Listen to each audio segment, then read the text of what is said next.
Welcome back. World ન્યૂઝમાં સૌથી પહેલા વાત કરીએ તો એક તરફ અફઘાનિસ્તાન પર ભયંકર માનવીય સંકટ તોળાઈ રહ્યું છે. લોકો જીવન નિર્વાહ કરવા માટે ઘરનું સામાન વેચવા મજબૂર થયા છે. અને બીજી તરફ તાલિબાન સરકાર લોકોને મદદ કરવાની જગ્યાએ આર્મી બનાવવાની તૈયારી કરી રહ્યું છે. દેશ ભૂખમરાની અણી પર ઊભો છે. લોકોની આવકના સાધનો ખતમ થઈ રહ્યા છે. બેંકો પાસે ભંડોળ નથી અને હવે તો આંતરરાષ્ટ્રીય નાણાં ભંડોળે પણ મોઢું ફેરવ્યું. આંતરરાષ્ટ્રીય મોનિટરી ફંડનું કહેવું છે કે જ્યાં સુધી તાલિબાન પર આંતરરાષ્ટ્રીય સમુદાયની સ્થિતિ સ્પષ્ટ ન થાય અને તેને વૈશ્વિક માન્યતા ન મળે ત્યાં સુધી તેઓ સરકાર સાથેના સંબંધોને પ્રોત્સાહન નહીં આપે. નોંધપાત્ર વાત એ છે કે અફઘાનિસ્તાનમાં તાલિબાનની વચગાળાની સરકારની રચના થઈ ત્યારથી જ માનવીય સંકટ તોળાઈ રહ્યું છે. આઈએમએફના પ્રવક્તાનું કહેવું છે કે તેઓ અફઘાનિસ્તાનની આર્થિક સ્થિતિને લઈને ચિંતિત છે, પરંતુ જ્યાં સુધી તેને વૈશ્વિક માન્યતા ન મળે ત્યાં સુધી તેઓ તેની મદદ નથી કરી શકતા. અને તાલિબાનને અત્યાર સુધી કોઈ દેશે સત્તાવાર માન્યતા આપી પણ નથી. ત્યારે આ સંકટ વધુ ઘેરું થતું દેખાઈ રહ્યું છે. જો કે યુએન અને અમેરિકાએ અફઘાનિસ્તાનની મદદ માટે ભંડોળ આપવાની તૈયારી દર્શાવી છે, પણ લાગે છે કે આ મદદનો ઉપયોગ તાલિબાન ભૂખે મરતી જનતા માટે નહીં પણ પોતાની આર્મી તૈયાર કરવા પાછળ વાપરવા જઈ રહ્યું છે. જેનો ડર હતો આખરે એ જ થયું. વૈશ્વિક મદદનો ઉપયોગ જનતા માટે નહીં થાય, લોકોને ભૂખે મરતા છોડીને પોતાના સ્વાર્થ માટે ભંડોળ વાપરશે તાલિમ. અફઘાનિસ્તાનની વચગાળાની તાલિબાન સરકારે જાહેરાત કરી છે કે તે દેશ માટે નવી સેના તૈયાર કરવાની કવાયત કરી રહ્યું છે. આ કામ ટૂંક સમયમાં પૂર્ણ કરવામાં આવશે. રખેવાળ સરકારમાં ચીફ ઓફ સ્ટાફ કારી ફસીઉદ્દીનના જણાવ્યા મુજબ નવી અફઘાન સેનામાં ભૂતપૂર્વ સૈનિકોને પણ સામેલ કરવામાં આવશે, જે અગાઉના તાલિબાની શાસન દરમિયાન સેનાનો ભાગ હતા. તાલિબાનોનું કહેવું છે કે અફઘાનિસ્તાનને બહારથી અને અંદરથી જે ધમકીઓનો સામનો કરવો પડી રહ્યો છે તેના માટે તેઓ સેના બનાવી રહ્યા છે અને આ સેના તમામ પડકારોનો સામનો કરવા સક્ષમ હશે. પણ વાત આખરે એ જ આવીને ઊભી રહે છે કે શું આ કવાયત અત્યારે કરવી જરૂરી છે કે જ્યારે દેશમાં લોકો અન્નના એક એક દાણા માટે વલખા મારી રહ્યા છે. પાકિસ્તાનના કર્મો જ એવા છે કે પોતાના હોય કે પારકા, દુશ્મનની સાથે સાથે દોસ્ત, તમામનો રોષ તેણે વારંવાર સહન કરવો પડે છે. એક તરફ પાકિસ્તાનના પૂર્વ ડિપ્લોમેટે તાલિબાનને લઈને ઇમરાનને ખરી ખોટી સંભળાવી તો બીજી તરફ ચીન પણ પોતાના કપૂતથી નારાજ થયું છે. અફઘાનિસ્તાન પર તાલિબાનના કબજા બાદ જો કોઈ સૌથી વધારે ખુશ હોય તો એ છે પાકિસ્તાન. ઇમરાન ખાન સરકાર તાલિબાન સરકારને વિશ્વભરમાં માન્યતા અપાવવા માટે જોર આપી રહી છે. હવે પાકિસ્તાનના ભૂતપૂર્વ રાજદ્વારી હુસૈન હક્કાનીએ પાકિસ્તાન સરકાર, સેના અને આઈએસઆઈને સીધી ચેતવણી આપી છે. હક્કાનીના મતે પાકિસ્તાનમાં તાલિબાનની જીતની વધારે પડતી ખુશી તેને મોંઘી પડશે, કેમ કે વિશ્વ બધું જ જોઈ રહ્યું છે અને આ ખુશીનું પરિણામ અનેક સ્તર પર પાકિસ્તાને ભોગવવું પડશે. ઇમરાન ખાન કહે છે કે તાલિબાને ગુલામીની બેડીઓ તોડી નાખી છે. વિદેશ મંત્રી કુરેશી અને એનએસએ મોઇદ યુસુફ વિશ્વને તાલિબાન સરકારને મંજૂરી તથા મદદ પૂરી પાડવા માટે તમામ શક્તિથી કામે લાગેલા છે. આ સંજોગોમાં પાકિસ્તાન અને તાલિબાન એક જ છે. 20 વર્ષ સુધી પાકિસ્તાને છુપાઈને તાલિબાનને મદદ કરી છે અને હવે તે સામે ચાલીને વિશ્વને આ અંગેના પુરાવા આપી રહ્યું છે. અફઘાન તાલિબાન અને પાકિસ્તાન તાલિબાનમાં કોઈ ફરક નથી. બંને એક જ છે. બંને પશ્તુન છે. ટીટીપીએ ગયા સપ્તાહે પાકિસ્તાનમાં 2 આત્મઘાતી હુમલા કર્યા. અફઘાનિસ્તાનમાંથી તાલિબાનની જીત બાદ પાકિસ્તાન તાલિબાન ઉત્સાહમાં છે અને તેમને ત્યાં વ્યાપક પ્રમાણમાં સમર્થન મળી રહ્યું છે. ટીટીપી હવે પાકિસ્તાનમાં એ જ કરશે જે અફઘાન તાલિબાનોએ પોતાના વિસ્તારમાં કર્યું અને અફઘાન તાલિબાન તેને અટકાવશે નહીં. અફઘાન તાલિબાન મોટો ભાઈ છે અને પાકિસ્તાન તાલિબાન નાનો ભાઈ. એક જીતી ચૂક્યું છે તો બીજું હવે ચૂપ બેસવાનું નથી અને તેના નેતા પણ અમેરિકાના મીડિયામાં આ અંગે જાહેરાત કરી ચૂક્યા છે. આમ હુસૈન હક્કાનીએ સીધી ચેતવણી આપી છે કે આતંકવાદને લઈને પાકિસ્તાન તમામ સ્તર પર ખુલ્લું પડી શકે છે, સાથે જ પોતે ઉછેરેલા આતંકવાદીઓનો ભોગ પણ બની શકે છે. ચીન નારાજ છે પોતાના કપૂત પર. પહેલા પોતાના લોકોની હત્યાથી હતું નારાજ અને હવે આર્થિક નુકસાન બન્યું નારાજગીનું કારણ. પોતાના ખાસ દોસ્ત પાકિસ્તાન પર આજકાલ ચીન નારાજ છે અને તેનું કારણ ચીનની મહત્વકાંક્ષી બેલ્ટ એન્ડ રોડ યોજનાના ભાગરૂપે બની રહેલ ચીન પાકિસ્તાન ઇકોનોમિક કોરિડોર છે. પાકિસ્તાનમાં આ યોજના ગોકળગાય ગતિથી આગળ વધી રહી છે અને તેને લઈને ચીન અકળાયેલું છે. પાકિસ્તાન સેનેટની એક પેનલે પણ આ પ્રોજેક્ટ પર છેલ્લા 3 વર્ષમાં થયેલ ઝીરો પ્રગતિને લઈને નારાજગી વ્યક્ત કરી છે. આ પેનલના અધ્યક્ષનું તો ત્યાં સુધી કહેવું છે કે ચીનના રાજદૂતોએ ફરિયાદ કરી છે કે પાકિસ્તાને ચીન પાકિસ્તાન ઇકોનોમિક કોરિડોરને બરબાદ કરી નાખ્યો છે. 135 ચાઇનીઝ કંપનીઓ પાકિસ્તાનમાં કુલ 31 પ્રોજેક્ટ્સ પર કામ કરી રહી છે. ચીન પાકિસ્તાન કોરિડોરના $15 અબજ 21 પ્રોજેક્ટ પૂરા થયા છે, પણ બાકીના પ્રોજેક્ટમાં વિલંબથી ચીન નારાજ છે. હિન્દ પ્રશાંત મહાસાગરમાં ચીનના વધતા પ્રભાવને રોકવા અમેરિકા, બ્રિટન અને ઓસ્ટ્રેલિયાએ મહાગઠબંધન બનાવ્યું છે. તો બીજી તરફ ઓસ્ટ્રેલિયા અને અમેરિકા ઉપર લાલ ઘૂમ થયેલા ફ્રાન્સે કહ્યું, અમારી પીઠમાં છરો ભોંક્યો. હવે વિસ્તારવાદ પર લાગશે રોક. ઘૂસણખોરીમાં ડ્રેગનને વળશે ફીણ. ચીનની દાદાગીરી પર ભારે પડશે ઓક્સનો દમ. હિન્દ પ્રશાંત મહાસાગરમાં ચીનની વધતી ઘૂસણખોરીને ખાળવા માટે અમેરિકા, બ્રિટન અને ઓસ્ટ્રેલિયા વચ્ચે એક સમજૂતી થઈ છે. અમેરિકન પ્રમુખ જો બાઇડન, બ્રિટિશ વડાપ્રધાન બોરિસ જોન્સન અને ઓસ્ટ્રેલિયાના વડાપ્રધાન સ્કોટ મોરિસે વિડીયો કોન્ફરન્સના માધ્યમથી એક સંયુક્ત નિવેદન આપ્યું, જેમાં હિન્દ મહાસાગરમાં સ્થિરતા લાવવા પર ખાસ ભાર મૂકવામાં આવ્યો છે. અમેરિકા, બ્રિટન અને ઓસ્ટ્રેલિયા વચ્ચે એક નવા સંગઠનની રચના થઈ, જેને ઓક્સ નામ આપવામાં આવ્યું છે.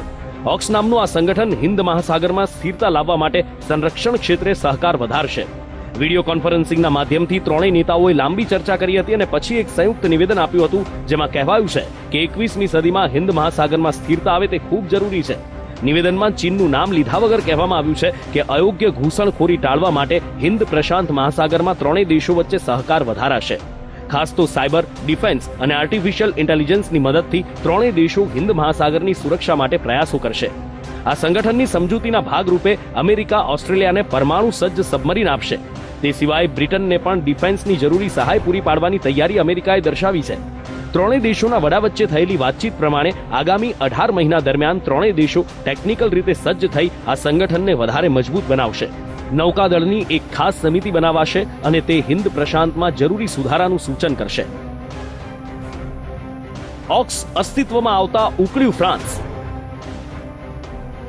ઓસ્ટ્રેલિયા પર લગાવ્યો દગાનો આરોપ. બાઇડન પર પણ કર્યા પ્રહાર. બીજી તરફ ઓક્સ સંગઠન અસ્તિત્વમાં આવ્યું તે સાથે જ ઓસ્ટ્રેલિયાએ 2016માં ફ્રાન્સ સાથે થયેલ પરમાણુ સબમરીનનો સોદો રદ કરી દીધો. $40 અબજ ઓસ્ટ્રેલિયા ફ્રાન્સ પાસેથી સબમરીન ખરીદવાનું હતું, પરંતુ હવે ઓસ્ટ્રેલિયાએ અમેરિકા સાથે નવું ગઠબંધન કરતા ફ્રાન્સ સાથેનો સોદો એ વખતે જ રદ કરવાની જાહેરાત કરાઈ હતી, જેના કારણે ફ્રાન્સે નારાજગી દર્શાવી છે. ફ્રાન્સના વિદેશ મંત્રીએ એક નિવેદનમાં કહ્યું કે જો બાઇડને ફ્રાન્સ ઓસ્ટ્રેલિયા વચ્ચેનો કરાર રદ કરાવીને પૂર્વ પ્રમુખ ટ્રમ્પ જેવું જ વર્તન કર્યું છે. બાઇડને બંને પક્ષનું હિત જોવાની જરૂર હતી. ઓસ્ટ્રેલિયાના સંરક્ષણ મંત્રી સાથે હજી 2 સપ્તાહ પહેલા જ આ મુદ્દે ચર્ચા થઈ હતી. એ પછી અચાનક ઓસ્ટ્રેલિયાએ આ સોદો રદ કર્યો. તે નિર્ણયથી ફ્રાન્સ અકળાયું છે. માણસે વિકાસની હરણફાળ તો ભરી, પણ કુદરતના ભોગે કુદરતનું નિકંદન કાઢવામાં આપણે પાછું વળીને જોયું નથી. કુદરતને આપણે એટલી હદે નુકસાન પહોંચાડ્યું છે કે હવે આપણી ભાવિ પેઢીના અસ્તિત્વ પર જોખમ ઊભું થયું છે. ગ્રીનહાઉસ ગેસના ઉત્સર્જનના કારણે પર્યાવરણ પર ગંભીર અસર પડી છે અને આગામી દશકોમાં હવામાન પર તેની ભયાનક રીતે વિપરીત અસરો જોવા મળશે. તાજેતરના સંશોધનમાં જાણવા મળ્યું છે કે પાછલા 1250 વર્ષમાં ઉત્તર એટલાન્ટિક જેટ સ્ટ્રીમ કેવી રીતે બદલાઈ છે. આ અભ્યાસમાં કહેવામાં આવ્યું છે કે જો ગ્રીનહાઉસ ગેસનું ઉત્સર્જન આ જ રીતે ચાલુ રહેશે તો વર્ષ 2060 સુધીમાં જેટ સ્ટ્રીમની પોઝિશન પ્રાકૃતિક રેન્જની બહાર જતી રહેશે, જે એટલાન્ટિકની બંને બાજુ અસર કરશે. University of Arizona climate system centre દ્વારા હાથ ધરાયેલ આ અભ્યાસ proceedings of the national academy of સાયન્સમાં પ્રકાશિત થયો છે. ઉત્તર એટલાન્ટિક જેટ સ્ટ્રીમ આર્કટિકની પરિક્રમા કરતા પશ્ચિમી પવનોનો પ્રવાહ છે. તેને પોલાર જેટ્સ પણ કહેવામાં આવે છે. ઊંચાઈ પર વહેતા પવનો ઉત્તર અમેરિકા અને પશ્ચિમ યુરોપના હવામાન અને આબોહવા પર અસર કરે છે, જે બંને સ્થળોએ વાર્ષિક વરસાદ અને તાપમાન પર 10 થી 50% વચ્ચે અસર કરે છે. પૂર અને દુષ્કાળ જેવી સ્થિતિ જેટ સ્ટ્રીમમાં થતા ફેરફારના કારણે વધી રહી છે. અત્યાર સુધીના ઇતિહાસમાં જેટ સ્ટ્રીમની સ્થિતિ વિશે વધારે જાણકારી મળી નહોતી. સંશોધન ટીમે ગ્રીનલેન્ડના બરફની શીટ પરથી 50 જુદી જુદી સાઇટ પરથી ગ્લેશિયરના નમૂના લીધા છે અને 8મી સદી સુધી ઉત્તર એટલાન્ટિકમાં થયેલા ફેરફારોનો અભ્યાસ કર્યો છે. એવું જાણવા મળ્યું છે કે પ્રાકૃતિક વેરિયેબિલિટી મનુષ્યોના કારણે પેદા થતી ગરમીની અસર ઘટાડે છે. બીજી તરફ ઔદ્યોગિકરણની હોડમાં ભૌતિકતા તરફ મૂકેલી આંધળી દોટને લીધે માનવ જાતે પોતાના જ સુરક્ષા કવચ પર પ્રહાર કર્યા છે. ધરતી પર જળ જમીનને તો પ્રદૂષિત કર્યા જ, ઉપરાંત અનેક કિલોમીટરોની ઊંચાઈ સુધી હવે તેની ઘાતક અસરનું સર્જન થયું છે.